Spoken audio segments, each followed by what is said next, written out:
Hello everyone, good evening.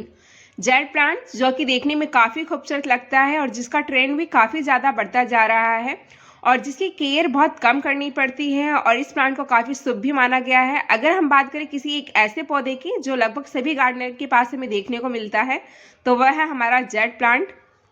और jade plant को cutting से लगाना बहुत ही आसान होता है। हम इसकी छोटी से छोटी कटिंग और बड़ी से बड़ी कटिंग भी बहुत आसानी से लगा सकते हैं। जेड प्लांट नर्सरी पर थोड़ा सा कॉस्टली मिलता है और जो आपको ये खूबसूरत सा प्लांट नजर आ रहा है ये सर्दियों में पूरी तरीके से खराब भी हो सकता है अगर आप कुछ बातों का ध्यान नहीं देंगे।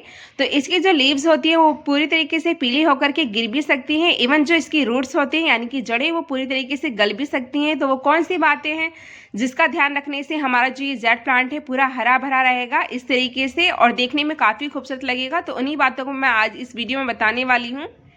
सबसे पहली बात जिसका अभी हमें ध्यान रखना है वह है जेड प्लांट की सनलाइट का, यानी कि हमें जेड प्लांट को सर्दियों में कितनी सनलाइट देनी होती है।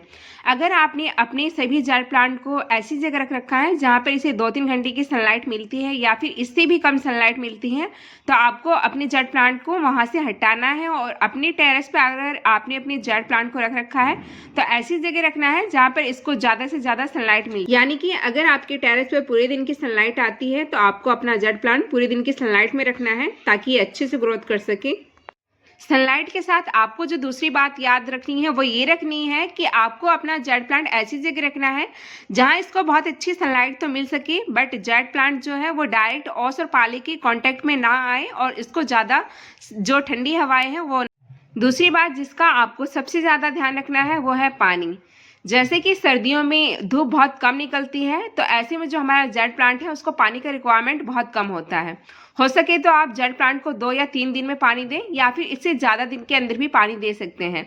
आप देख लें कि जब इसके पॉट की मिट्टी जो हो वो पूरी तरीके से सूख जाए तब आप इसके पॉट में पानी डालें। कभी कभी तो मैं अगर अपनी बात करूँ तो 3-4 दिन के अंदर मैं जेड प्लांट को पानी देती हूँ और कंडीशन आपके सामने है।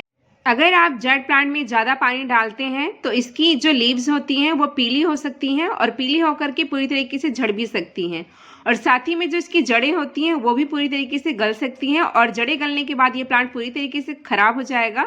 तो इसलिए आपको पानी का पूरी तरीके से ध्यान देना है। तीसरी और जो सबसे इम्पोर्टेंट बात है वो है हमारा फर्टिलाइज़र। सर्दियों में यानी कि दिसंबर और जनवरी में जेड प्लांट को कोई भी फर्टिलाइजर की जरूरत नहीं होती। तो आप जो भी फर्टिलाइजर डालते हैं चाहे वो हमारा सॉलिड होता है जिसमें हमारा वर्मी कंपोस्ट हो गया या गोबर की खाद हो गई या फिर कोई भी लिक्विड फर्टिलाइजर, अगर आप ऑनियन पील या फिर बनाना पील फर्टिलाइजर कोई भी डालते हैं लिक्विड फर्टिलाइजर तो उसको भी आपको इन सर्दियों में नहीं डालना है अपने जेड प्लांट में। आप फरवरी के बाद से अपने जेड प्लांट को फर्टिलाइजर देना चालू कर सकते हैं। अगर आप अभी इस टाइम दिसंबर या जनवरी में अपने जेड प्लांट को फर्टिलाइजर देते हैं तो हो सकता है कि पॉजिटिव इफेक्ट देने की बजाय ये प्लांट पर नेगेटिव इफेक्ट दे। ऐसे में आपका अपना जो जेड प्लांट है वो खराब हो सकता है क्योंकि जेड प्लांट जो विंटर में डोमेंट होता है क्योंकि ये एक समर ग्रोइंग प्लांट है जिसमें समर में ही अच्छी ग्रोथ होती है। तो इस तरीके से आपको सिर्फ इन 3 बातों का ध्यान रखना है और आपका जेड प्लांट इन सर्दियों में भी हरा भरा रहेगा और इसकी लीव्स पीली नहीं होंगी और इसकी जो रूट्स हैं वो गलेंगी नहीं। तो आई होप आपको ये वीडियो पसंद आई होगी। तो चलिए मिलते हैं नेक्स्ट वीडियो में। अपना और अपनी फैमिली का ख्याल रखिएगा, हार्ड वर्क करते रहिएगा to achieve your goal. Bye.